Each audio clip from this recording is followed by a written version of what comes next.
Welcome to Horticulture, where a group of extension professionals and plant people talk about the business, production, and joy of planting seeds and helping them grow.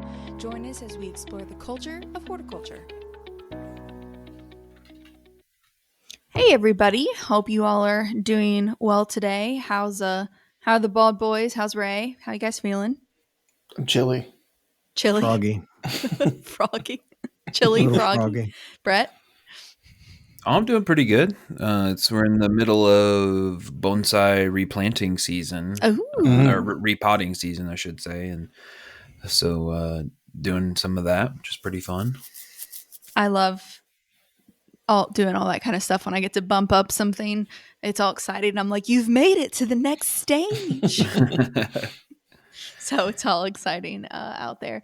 Well, it is when we're recording mid-March and cold outside, back to cold from being warm.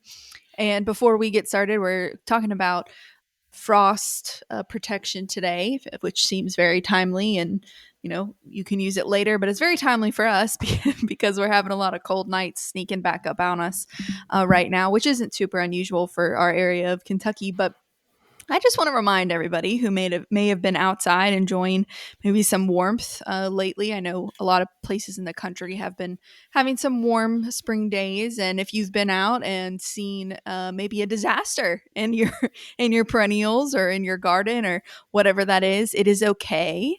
And you can always start over. And sometimes that sucks. And mostly I'm telling myself this right now. But if this is helping any of you, I hope it is. What can you characterize the disaster that you're talking about? Personally, my personal disaster is that in some of my perennial rows, I have 50-foot long rows of one or two species of something, and these are outdoor, not covered outdoor perennial beds. Yep, and I have some clover that has taken over.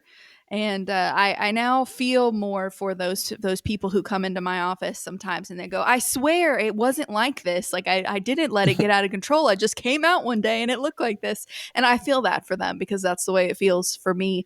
And I have come to the realization that I'm probably going to have to just terminate the plants in those rows and start over a little bit. I will not be able to save them. They cannot be saved. I'm pushing them off the door from the Titanic. Like they're going. Terminating them. I'm terminating them. Come with me if you want to die.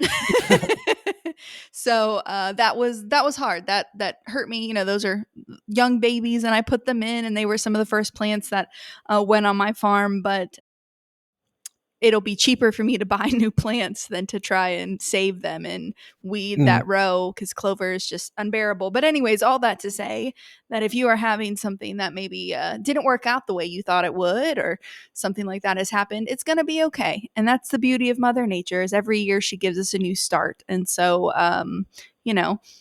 that's me getting in my feels today. So welcome to the podcast. Wait a minute. Terminating was you getting into your feels? Yeah. Okay. I'm I'd like to kill my children. Got you. I'm terminating my children. That's a very sad day for me. But sometimes you just gotta cut the cord. You just gotta. Well, and there is a certain if you try to keeping something going, it ends up costing you way more time and stress and heartbreak in the long term. And there really is a point of. Well, let's just rip the Band-Aid off. So I feel for you, but glad that you're able to make some peace with it. Well, and I'm not there yet, but I'm hoping to get there soon. And so that was me speaking it into fruition. Yeah. Thank you. I need those good vibes. But so anyways, maybe that's happened to you with frost protection and you go, oh crap, I should have covered that. Has anybody else on the podcast come out the next morning and go, oh no, I didn't cover. You didn't know it was getting cold or you forgot or something. Yep. So we're going to talk to you a little bit about that today and maybe about deciding when that plant does need to be roked. Maybe it's a little too late or ways to keep it from happening. So, you don't have any of those moments that we have all experienced of the, oh crap. So yeah, I think there's temperature ranges and we're in a place where obviously any temperate place has these swings, but Kentucky seems to be one of those places that's truly blessed with all my plants thought that we were raring and ready to go for summer and this past week, and now they have little tiny tender leaves on them that Brett, Kentucky ready doesn't for this. have we don't have temperature swings. We have temperature merry-go-rounds. Yeah, it was for reference. It was over 70 at my house. My weather station was reading it was like 73 at the house. Full sun, beautiful day. And then 4 days later, our low is 28, and then going to be 24, I think, tonight. So we'll just for reference on when we say it was warm, we really mean it. Yeah. Well, on that note, just to give a quick shout out to Sean Wright. I saw on his one of his social media, he introduced me to a term that I have a sinking suspicion Ray is familiar with, but the rest of you maybe not, because it's very folksy, and Ray always has an angle on, or has a Ray was there when it was first mentioned. Yeah, in the beginning. Ray the vampire, who looks younger than me, but is 431 years old this May. 432 this year. Yeah, 432 this year. Sorry, I lost. Yeah, leap year. Missed a year. But he said that he had seen a redbud starting to flower out, and he said that was close enough. He's going to go ahead and call it that it's a redbud winter. And there are these other terms like dogwood winter, and I can't remember some of the other ones, but it's this period of time where like you have this little mini seasonal, micro seasonal singularity, as I came to find out that the meteorological term for it, where you have this little mini winter thing. And then I guess it's around the time that the redbuds bloom, and that there were a lot of producers who back in the day would say, don't plant anything that's tender until the dogwoods have fully flowered, as a reference point. And so, yeah, if you're looking for a little historical rabbit hole, Farmer's Almanac style rabbit hole to go down, dogwood winter, redbud winter, and there were a couple other ones too. Blackberry winter. Yeah, blackberry winter. See, I knew this guy. because go ahead, sorry. I was going to say, I took a picture of I was on Welch Mountain in Madison County yesterday, and I took a picture of a redbud, and I was thinking about redbud winter. And it seems like different populations back in the day, before information was so easy and readily available in your hand, they had to have some kind of way of remembering seasons and watching out for these historic temperature dips. So if you look into the folklore behind like blackberry winter and dogwood winter and redbud winter, that was sort of a cautionary tale to beware of planting too early when you saw these indicators. But it was just a practical way to remind them, yes, this may be blooming, but this is not the time to plant. It was just a very visual reminder, I think.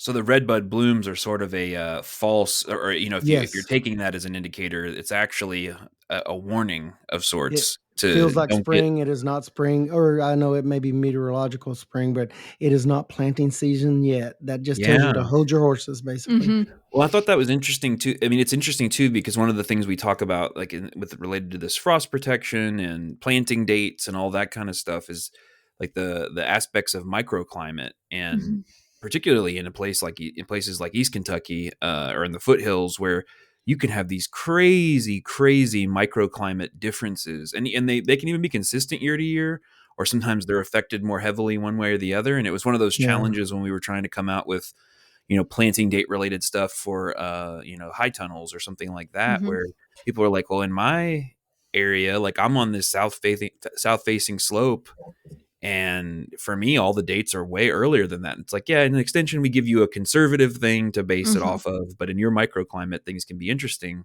and different. And to that point, like you have this botanical barometer sort of spring and the flow of seasons. And the blackberry thing, I think, is because the blackberries need a little snap of cold before they start to grow. And so it was just really cool. I had a feeling. Were you all familiar, other than Ray, familiar with those terms before? Yeah, I hadn't heard that before either. That's cool. Ray probably really invented it 430 some years Ray ago. and his crew were like, we're going to go with redbud. We love blackberries, so heck with blueberry winter. We're going blackberry winter. Exactly. That's the reason, folks. It truly is. The people you were feuding with up the street, there were blueberry people, and you all in won. Central Kentucky, there's some good ones. I know here, one that I didn't use a lot as an indicator, but a lot of folks that I've ran into in Central Kentucky use the blooming of the forsythia as an indicator. And another date that they use as a practical indicator, I think we mentioned before we officially started recording today, and then I'd never ran into, and that was, it's not Derby Day yet. It's not time to plant. And so that led me to today, while we were talking, to go look up Derby Day, which is May the 4th, which coincides with the exact week that you should plant your average garden crops in Kentucky and things like tomato and things as far as lining up with frost-free dates. So Central Kentucky, Derby was always the first. It's always the first Saturday in May. And that's in Central Kentucky. That corresponds very well with the safe frost, the average historical safe frost-free date. So I hadn't ran into to Derby this day. Like if they just averaged the last 30 years or 1991 to 2020, the average last frost date is May 1st to May 10th. So it's still consistent. It's still there. Yeah, and that's the Kentucky Derby, which is a thoroughbred race. That's one of the Triple Crown races in one of the major events as far as in the city of Louisville. For those listeners outside of the Kentucky area, it's kind of a big deal here. Yeah, I mean it's on like CBS or something. It's one of those. Yeah. Listen, Justin Timberlake was there last year, so it's kind of a big deal. So they finally made more. Say no more.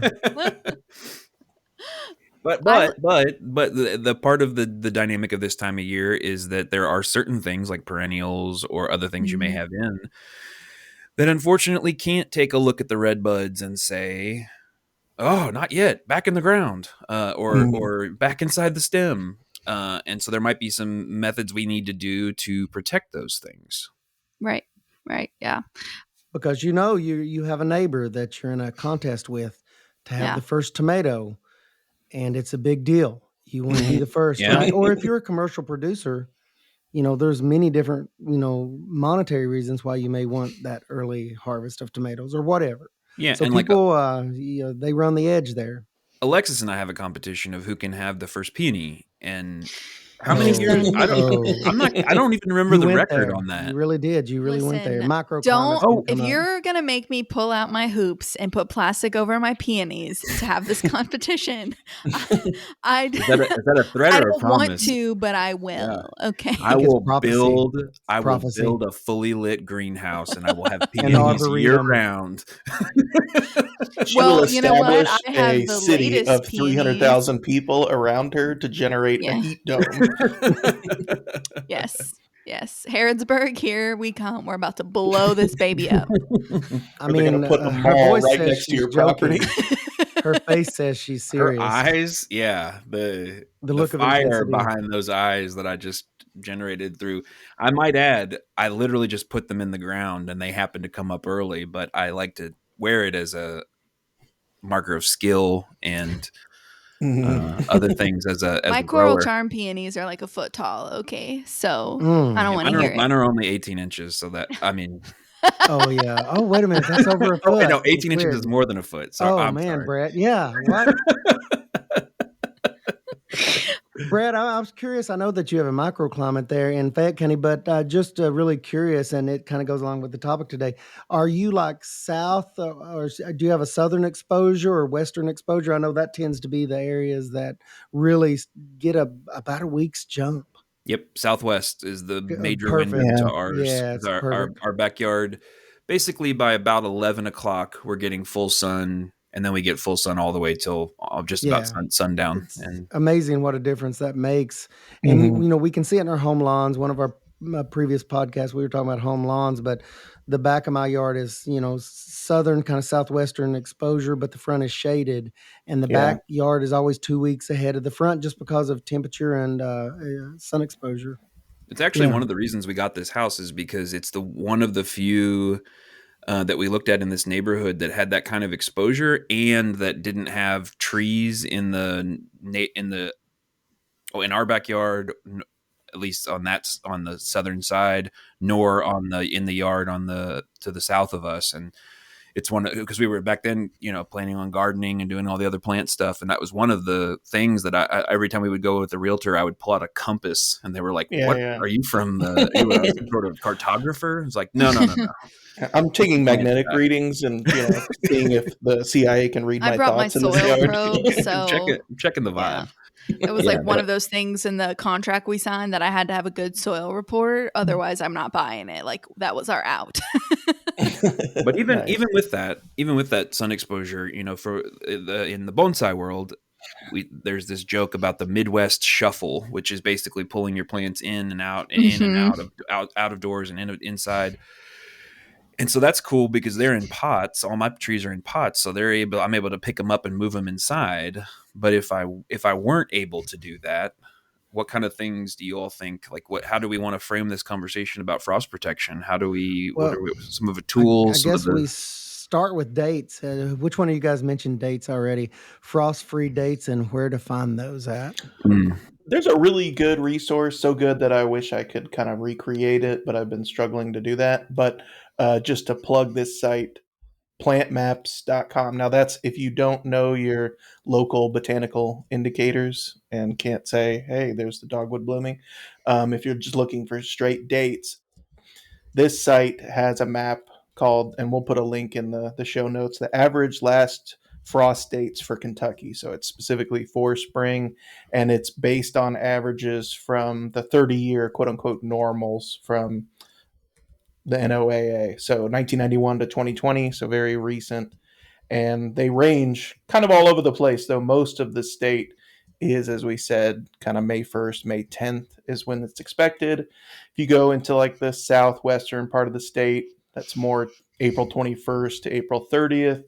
And then far into the eastern part, most of the east is May 11th, May 20th. But there are these little pockets due to that kind of, the topography and all these little microclimates or mesoclimates of May 21st to May 31st, even as late as June 11th to June 20th. But most of us, May 1st to May 10th. And we'll put a link for that so you can kind of look up your area. And it's also modeled, so it's not a predictor. It's basically telling you the history of what has kind of happened in the region in the last 30 years. Well, and so we're a little ways off from that. Yes. Yeah. So we got another 6-7 weeks to go. Some people 2 months to go, right? Yeah. Mm-hmm. So we're on this carousel between now and then. But how many of you guys see plants in a local garden center that are available well before the optimum dates? Mm-hmm. Yeah, they're stocked up and ready to go already, kind of near us and for a lot of stuff. Mm-hmm. So be careful. Watch your dates. And if all else fails, just go by those dates that Josh just threw out to you, because they are based on lots and lots of data, 30 years worth. In the case of the source Josh just mentioned, those are good. They're not perfect because you can always have a late frost that pops up. And that's really what drives phone calls to our local offices, is that, let's say, frost-free date was supposed to be May the 5th or 7th. And then all of a sudden you have a frost predicted for May the 15th. Then what? That's the phone calls that we get, is when we have one of those odd, out of the ordinary frost events that's coming in, because there's a lot of factors involved on what's going to get damaged. And I guess that's the discussion today, isn't it? What can we do if you've already got plants in the ground, or you have tender landscape plants that have broken dormancy and they've started growth? So that's kind of the conversation today, isn't it? Yeah. And I think maybe something we could talk a little bit about temperatures, and we can also we hinted at the microclimate thing. Mm-hmm. But like one of the things that I know, for instance, I mentioned, the one side of our house that is south facing. So it's a brick house. Yeah, it's a brick house. Brick house. That bed where those plants stay and the surrounding area around the soil temperature stays predictably 10 degrees warmer than it does just about anywhere else. You have a heat sink. Yeah. And that is something to consider. And but as far as temperatures, the idea of like the frost versus the freeze, those types of things, what ranges are you all, you look at it and you're worried about it? Well, a freeze is both temperature and duration. Mm-hmm. Freeze is frost can lead to a freeze, but just because you have a light frost, that may not necessarily mean you have the duration of temperature. It doesn't stay cold enough long enough to do the types of damage that really worry us. Whereas a freeze is the more serious of the events to me. I know we're kind of mixing words here. Frost doesn't necessarily wipe everything out, but a hard freeze can. Yeah, the temperature, I'll go ahead and throw out the temperatures that I kind of think of as like, ooh, danger zone and stuff is kind of for a frost, I think between 33 and 31, kind of right around that 32 range. Though even a few degrees above that can be cause for, keeping an eye on things. And that a freeze or a hard frost is kind of more below that, like kind of 26 to 31 degrees. Mm-hmm. Yeah, there's a point to where you really can't, if you're a homeowner. I mean, there's a few more options available, limited options available to commercial producers. But if you're a homeowner, there's a point to where frost blankets will not work. And I know Alexis may have some information later on with some coverings for plants and the ranges that they can provide you some protection. But there's a point to where no matter what you do, if we have a 22-degree night that has a little bit of duration to it, there's not a lot you can do. You're just going to have some damage that you're going to prune out later and hope that it didn't kill all of your flower buds or new growth. And you won't know that until the growth starts later on in the spring. So if you do have a freeze event, you're basically just waiting. You're not pruning right then. You're just waiting till later in the season after growth starts, and you can take a better assessment, and then you can go in and do some cleanup, some pruning out of dead stubs and stuff.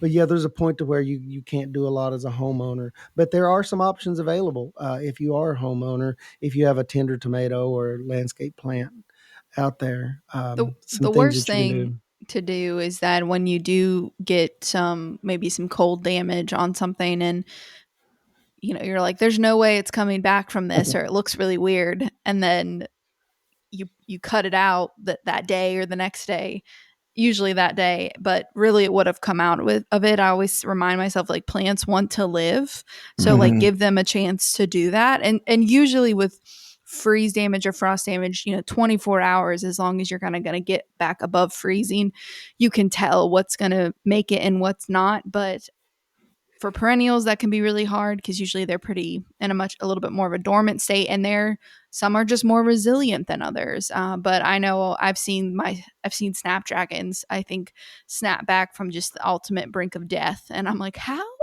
Right. Should have called them snapback dragons. Snapback dragons, and like. And also for some things, even annuals. Again, I'm gonna go back to snapdragons, but I've seen this on some other like cold loving annuals specifically. We talk a lot about frost dates for those summer things, but I know a lot of people who listen to this podcast are growing things in the cold. So if you're doing veggies, you may be doing kales or spinaches or something like that right now. There's flower farmers that have had stuff out all winter, and these warm times that we have really flush growth, and then we get these cold periods, which isn't ideal. But I've seen snapdragons come back from the root because they spent all winter putting down really good roots. And so you don't necessarily want to call that bed a wash until you kind of wait to see.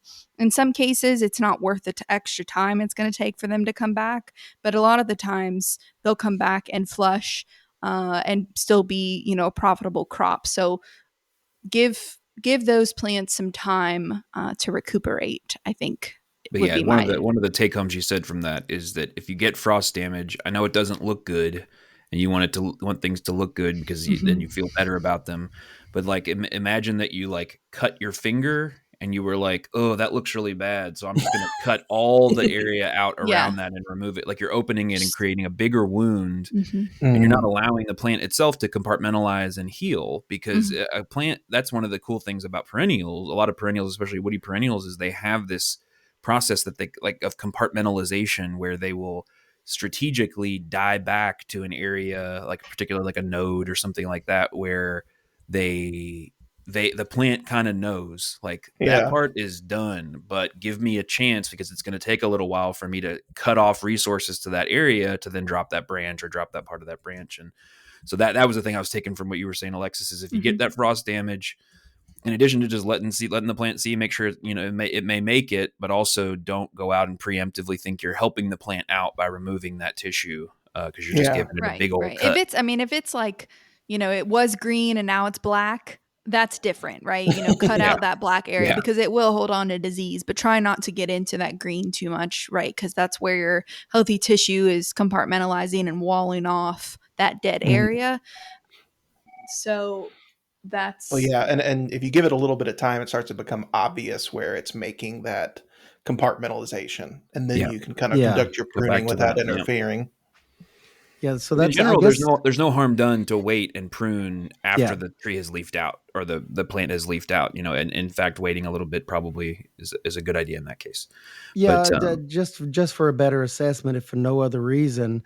And sometimes when you go pruning on a plant, it can further deharden the plant or wake the plant up and cause early growth that will then be further damaged. So there's lots of good reasons to just wait give a little bit of time until all reasonable, chance of frost is passed before you do those pruning cuts. So yeah, lots of good reasons to wait on that operation. But I know growing up, we're talking about like frost protection here, and I think of home gardens every spring because I would drive by. I remember being very young, and I'd drive by home gardens, and I would see just all of these milk jugs and containers turned up kind of in gardens. People had made these makeshift sort of little mini greenhouses around their typically tomatoes and peppers, I think. And that was pretty common back then. Any of you guys have any experiences with anything like that? And what's the word I'm looking for? It starts with a C. I can't pronounce it very well, but it's when you take the jar, it's like a French term, not a cloaca, Cloche. but a cloche. Oh, yeah. Yeah, but there's actually, I love those. When I find those, I try to purchase them because they're sort of an antique sort of thing. And Alexis, those are typically made out of glass, and they were made with the purpose of going over plants and protecting them. Yeah.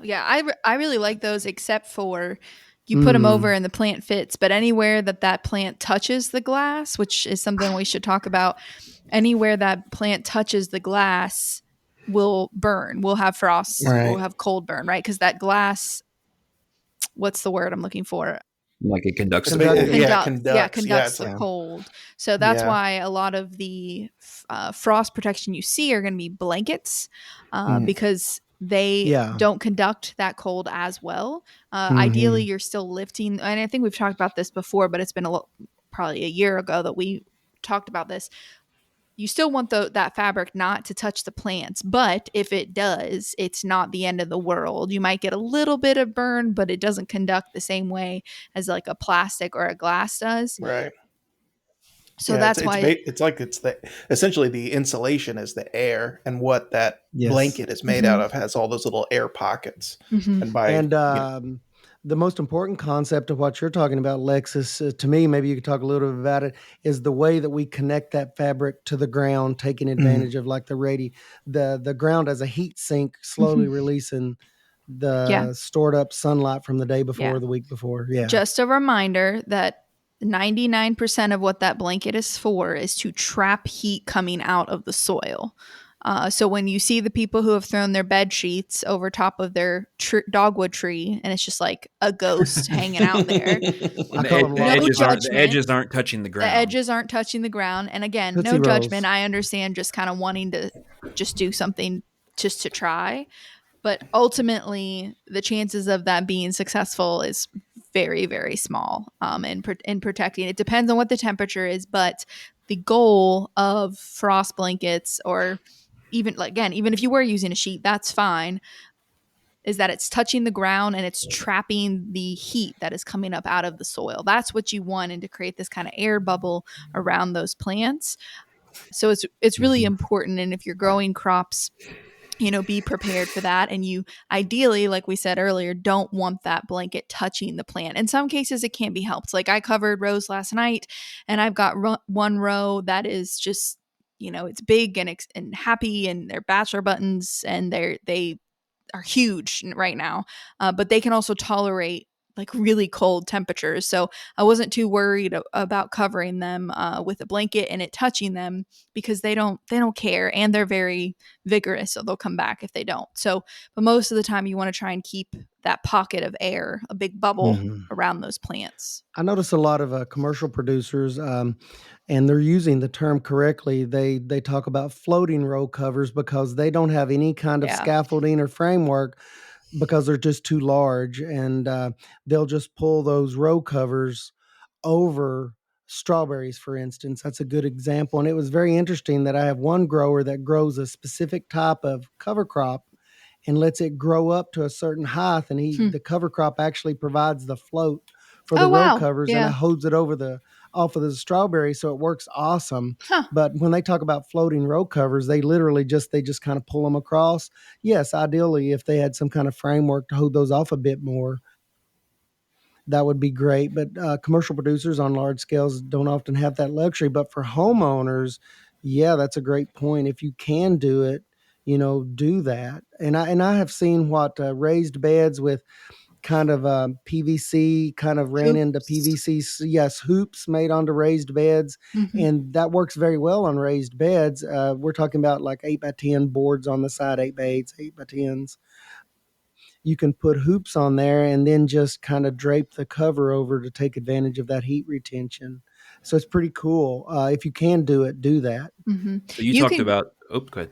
I was gonna say, you can go get, if you're, I go buy like 100 things of these like short little wire hoops that I can put in the ground, and that are, only about 1.5 feet high. Is that what they're made for, Alexa? Specifically, right? Yeah, they're made for kind of holding, or sometimes some shade cloth. But those low crops, you can also use them for insect netting, blah blah blah. But they're these short ones. But before I needed hundreds at a time, you can go and buy, I think it's 10 gauge. I'll have to look that up. I think it's 10 gauge wire you can buy on like for pretty cheap at like a Lowe's, Home Depot type store. And you buy it on like I'm blanking. A spool. A spool. Like a bundle. You. Yeah. You buy it in like a spool. It's just long, and you can just cut your wires to length. So if you have a 4-foot bed, 2-foot bed, whatever, and you just cut it and bend it. And I'll be honest, I still use those ones. They are ugly as sin, which bothers me a little bit. But when I run out of my good ones, I'll use them, and they do the job. They just look bad because I did them all by hand instead of putting them on something to stretch them. But anyways, you can do that as well. And I was like $20, and I probably made 50 hoops or something from it. And you're talking about a material that is, you guys are talking about a material that's custom designed for this very purpose. It's not like taking a bed sheet, which can work in a pinch, but we're talking about material that is specifically designed to have thermal qualities and different kinds of qualities. I guess this material, this spun bond, I call it. Brett, you had another word for it. What did you call it? Row cover or frost blanket. Yeah, sometimes it's called. But this type of material comes in different temperature ratings too, doesn't it, Alexis? Yeah, and so some of them you're just using. Some of them are almost more for insect netting. I know that there is specific insect netting, but really that light covered one, I know that I think the farm would use that for like their earlier season stuff that could handle it. Before the fancier new micro mesh for insects came out, the lightest weight of row cover was kind of the gold standard for a lot of. So in organic production systems, particularly, you can't use some of the insecticides that help things like cucumbers make it through the onslaught of cucumber beetles that then give them bacterial wilt and melt your plant into the ground. And so if you can't spray, then you can exclude. And so you would put that on, and it would literally be like a very thin blanket, but it's the same type. It's just a different thickness, sort of like the difference between a light windbreaker versus a heavy winter coat. Right. They're all coats of a sort, but that we would use those pretty regularly, and you can see through it almost. It's so thin, and the thicker stuff you can't really see through. Ray, what was you had the temperature like kind of differentiate like how much a lightweight versus the heaviest weight? Like they On say the there are some temperature, how some much that basic gives. qualities. I mean, take this with a grain of salt because everyone's situation is a little bit different. But just for general purposes and guidelines, is that the half ounce per yard? That's typically you'll see some number on this spun bond or floating row cover type fabric from gardener supply places or commercial supply places. But if you get something that's sort of a half an ounce per square yard, it's going to say like a 2 to 3 degrees temperature benefit. Mm-hmm. When you get into the heavier stuff on the very upper end, it's anywhere from 6 to 10 degrees protection, temperature protection. That I have never personally used a fabric that, could hold like 8 to 10 degrees, but in theory they make that. It's much heavier material, but you can get it anywhere from 2 degrees protection up to 10 in theory. The heavier stuff obviously will trap more heat, so you have to give consideration there as far as, are you going to have to take it off if the temperature and sun comes out and the temperature rises the next day. Whereas the lightweight fabric is just that. It's lighter in weight. It doesn't trap any buildup of heat typically much at all. So you can leave that on in some cases. But yeah, that's sort of the temperature range, anywhere from 2 to 10 degrees protection. Yeah, and not only the way that it traps heat, but also the light penetration. So that as far as in general, if you're trying to grow things in an off season, you're using frost blankets. If you're using row covers as part of your strategy, you need to build in on off cycles all and the time. yeah, it's just nonstop. Yeah, that is where it's just an example of where like I have been, been able to be on I've been able to be on a number of different farms, and been able to see a bunch of different systems where they figure out a way to make that process as painless as possible. Because like, it could be as simple, like if you ever, put sheets, made a bed with someone, you get on one side and get on the other, and you just take and pull the sheet up and tuck it and blah, blah, blah. Like that, it could be as simple as that. But I've seen ones where people will actually take and set a post on either end, and they will run cable, like a tension cable from one post to the other to create at about, I don't know, 18 to 24 inches off the ground. And there's a series of those that runs in parallel with all the beds. And that serves as this sort of like this surface on which you can pull the row cover. And so you just get a person on either side, and you walk the full length of the tunnel, and you pull a big sheet over all of it. And if you have, like, we haven't talked about this yet, but you do often use row cover even inside of a high tunnel. And if you have 15 high tunnels that are 100 feet long, covering those would be a nightmare. It if is. you didn't have some kind of if you didn't have some kind of a system for doing that efficiently. And so the on off thing, it's kind of unavoidable in most cases, I think, if you're depending on how much you're dealing with. Yeah, winter farming is not lazy farming, No. or winter gardening is not at all lazy gardening. In fact, it can be more frustrating because you're most of the time not actually harvesting anything, or all you're doing is the hard work. Keeping it alive. You're not getting Right. anything yet. So yeah, that can be rough. The other thing to keep in mind when you're doing that is not only light, which is a really big one, but also humidity. And so sometimes the temperature says like that you could leave those blankets on. Like I have some lighter blankets that in my really cold hardy stuff I'll use just if it's going to be in the 20s, or if it's going to be really windy, cuz I think for me, blankets, at least on my super cold hardy stuff, I want them for wind protection, because what wind will Definitely. desiccate those leaves. And so I'm using them more for the wind and less for the cold, even though like they kind of go together. But anyway, so a lot of the times I could take those blankets off during the day, but I could also, leave them on. It's not going to be that hot. Maybe it's overcast. They'll be fine. But I'll choose to take them off anyways because the humidity builds up. And this time of year, even though it's kind of cool, that extra humidity, a little bit of extra warmth, and that protection is great for fungal growth. So, botrytis and things like that will form. So you really want to reduce that humidity during cooler periods of time. So yeah, that can be Humidity is a a big one. double-edged sword, Alexis, to me, because I was always afraid growing up and having some crops of clear nights with low humidity, Mhm. because if you don't have humidity, that means a greater loss of temperature during the night. That's why in the Yeah. desert it'll be over 100 degrees during the day and 40 degrees at night, the low humidity. So yeah, I have a love-hate relationship with humidity, with just general humidity. When I'm looking at the temperature, that's another factor that I look at, is not only the temperature but the humidity. If there is some humidity in the air, that will give you some protection, but the kind of humidity you're talking about is localized. It's really bad for diseases. But yeah, Right. the low humidity clear nights are a nightmare for frost protection.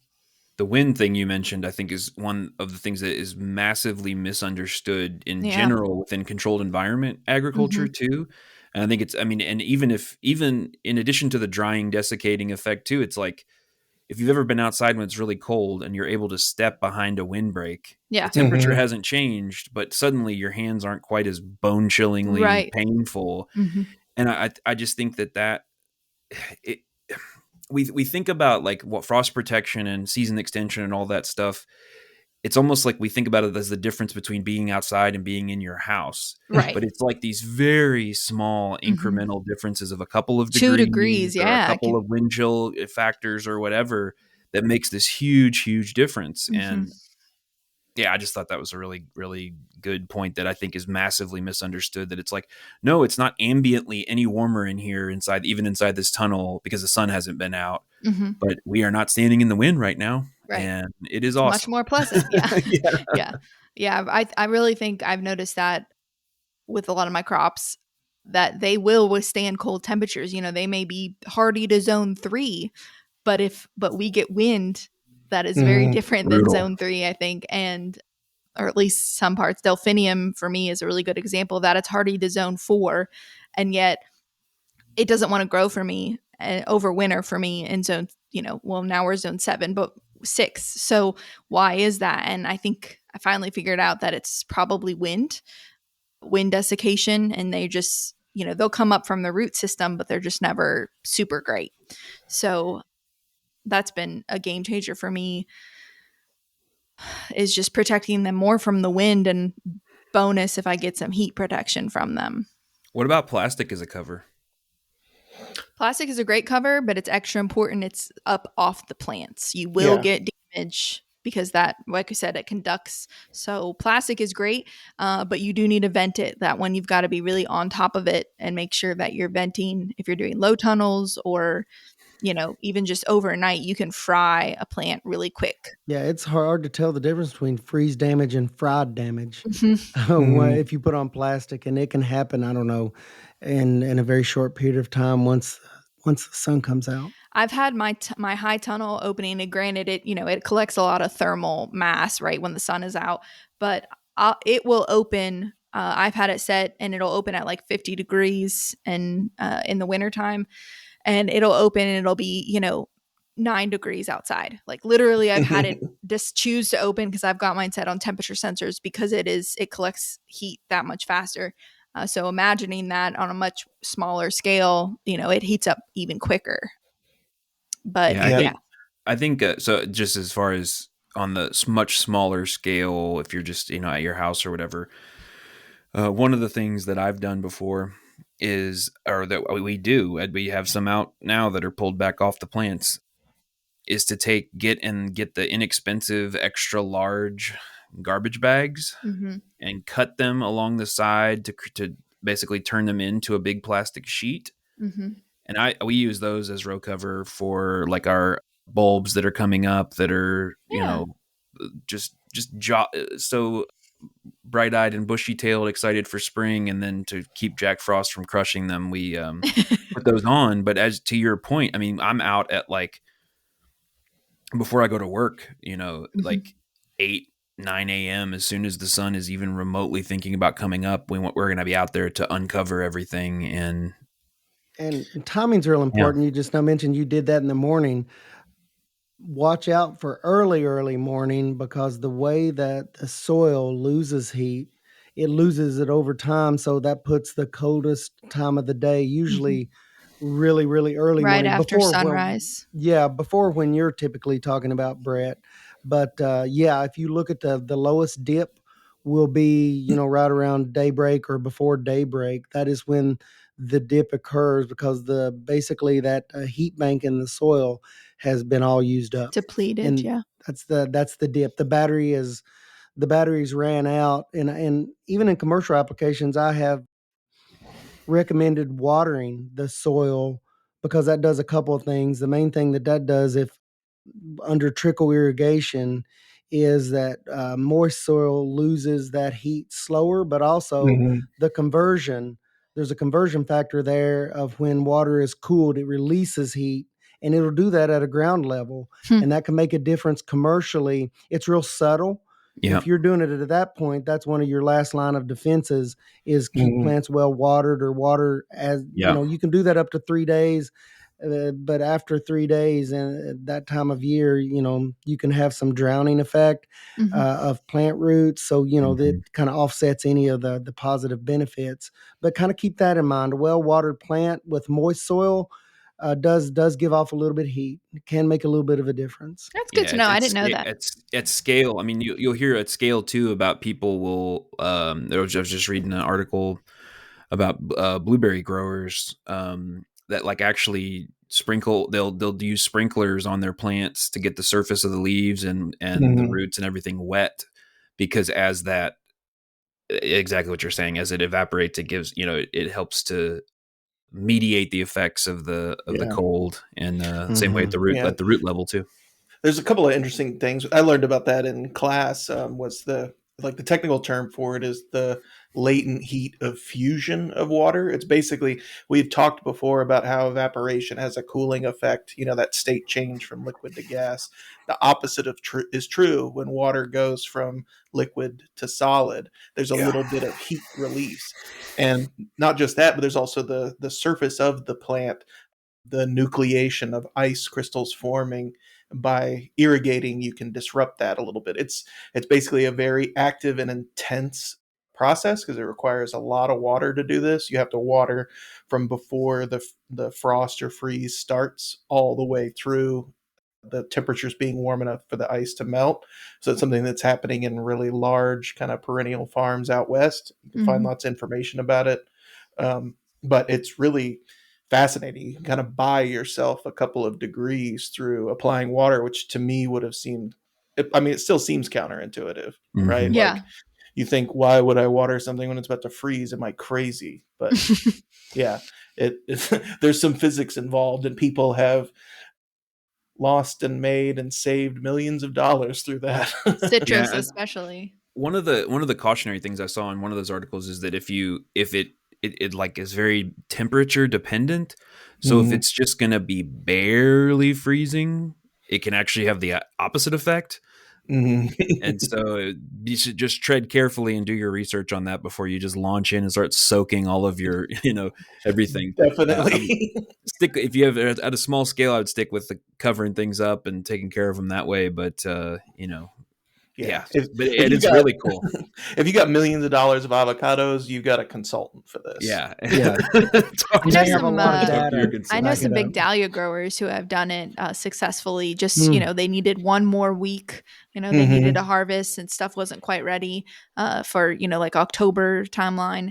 And I know that some dahlia growers who successfully did it, even the blooms didn't get damaged, which was pretty cool. And they had really pictures of them in the morning, just covered in ice, and then, later in the day, what that same bloom looked like. It was pretty interesting. But again, they did some pretty heavy, research into that. And it was kind of like they didn't have anything to lose sort of thing. I mean, granted, like water, right? But they were toast they were toast either way. So it was kind of an experiment, but yeah, it was pretty neat to see.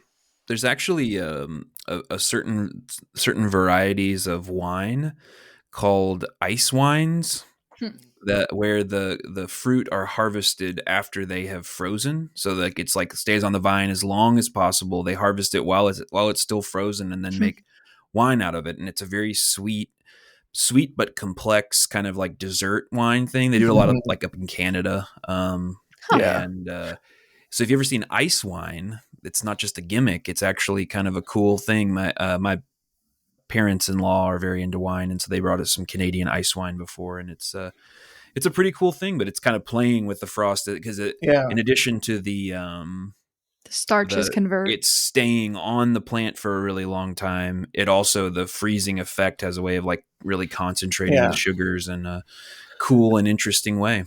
That kind of reminds me. I mean, we talk about all these things we try to do to help a plant stay alive, but one of their own mechanisms is to kind of introduce secondary plant compounds into their own water, like inside the plant water, to kind of like a little natural antifreeze. And some of that is what's going on with that iced wine as well. I had heard of that as well. I think they do some in Northern Europe, but I can't remember. It's a specialty thing that I had forgotten completely about. And that's the thing where Unlocked. like, so if you remember in grade school science, where you'd mix up salt water and then you'd have regular water and you'd put them in the freezer, and the salt water wouldn't freeze and the regular water would, except plants do that with other compounds like sugars, which is one of the reasons why people talk about the best kale of the year is a kale after the frost. Right. It's a true thing. It's a real thing. It's not just something, parents or somebody lied to get you to eat your kale or something like that. It's Christmas kale. Eat it. Yeah, it consolidates those sugars in the leaves, which increases the sweetness and the positive flavors we associate with it. And that's pretty cool stuff. But the Christmas kale. Cold weather dynamics with plants are crazy because they do all these things, these subtle things to adjust, and it's really cool. Plants are awesome. And that concludes our episode. Logical point. But yeah, we've got some resources, is that right? That we can recommend and put in the show notes for, people looking for, what Agrabah should they buy? Agrabah, that's a brand name. The spun row cover they should buy, or what sort of. I know we had some plans for building your own kind of what we call caterpillar tunnels, which you could walk in but are smaller scale, and how to just build one of those. We have plans and things like that, which is really helpful. It tells you exactly what to buy, exactly what to do, and can be a really helpful way to boost your season by a month or so if you're looking to do something like that on a small scale. You could put I know some growers who put them over their tulips to get tulips earlier. So they've got an area they plant things in, and then they just have this structure that's temporary and they put over them. So there's lots of options for season extension on all different scales about that. But any lasting thoughts about frost? One of the tricky things about caterpillar tunnels is that after a year they turn into butterfly tunnels and they fly away. Yeah. And you take their wings and you can reuse those. Yeah. It's like stained glass. We have pretty cool stuff. Away. Yeah, what's the like, I associate them with being French, but I'm sure they're just global. The little boxes with the glass on them. People use them for like starting seeds. Cold frames. Yeah, cold frames. Cold frames are a way to, if you have, early stuff, I've seen people build almost like a variation of a cold frame where we used to use the raised those, bed, kind of like that, pane of glass. Yeah. Those are cool. Old windows. We used to heat them with compost. Yeah. The compost would produce enough heat, and that's how Mom would grow her tomato transplants, the early ones. And you would see it'd be really cold out, and you would see all the little, drops of water on the inside where it's nice and toasty. So, we need to do an episode on like alternative heat sources. I think that would be really cool. Just like, we had that solar tunnel / greenhouse or whatever at the farm at one point, and just talking about how that came together, or like compost. I don't know. That would be a cool episode. If you also think that would be a cool episode, please send us a message or leave us a review that says, hey, I want to know about that, because that sounds fun. I think my final word of encouragement would be, if you're sitting at, your house or wherever, and it's getting toward the sun's going down, and you think to yourself, I'm tired. Those plants will just be fine. I'm not going to cover them. They'll be fine. Don't. Just get up. Don't. Go do it real quick. It won't take as long as you think, and you'll be glad that you did. Speaking from experience. Oh, yeah. And on that note, do it earlier before it gets super cold, and start trapping some of that heat. So that was one thing I started doing this year, was I close my tunnel earlier so that it's holding on to that heat, even though it doesn't necessarily need to be closed yet. So I have been doing that. And I think that's made a big difference for me as well. I just had visions of you like running with the plastic behind you like a parachute, capturing the heat as you like hit, and then landed down onto the plants. It's like my cape flying behind me. The great peony I'm good race. with that. That's fine. There can be only one. All right. Awesome. Well, on that, we are thankful that you were here with us today. And like we always say, please feel free to reach out to us on Instagram at Horticulture Podcast. Feel free to shoot us an email. That's in the show notes. We've been getting some of those. So thank you for those of you who have sent them. We do indeed read them and discuss them and plan accordingly. So thank you and answer any questions that you guys might have. And yeah, so we hope that as we grow this podcast, you will grow with us and that you will join us next time. Have a great one.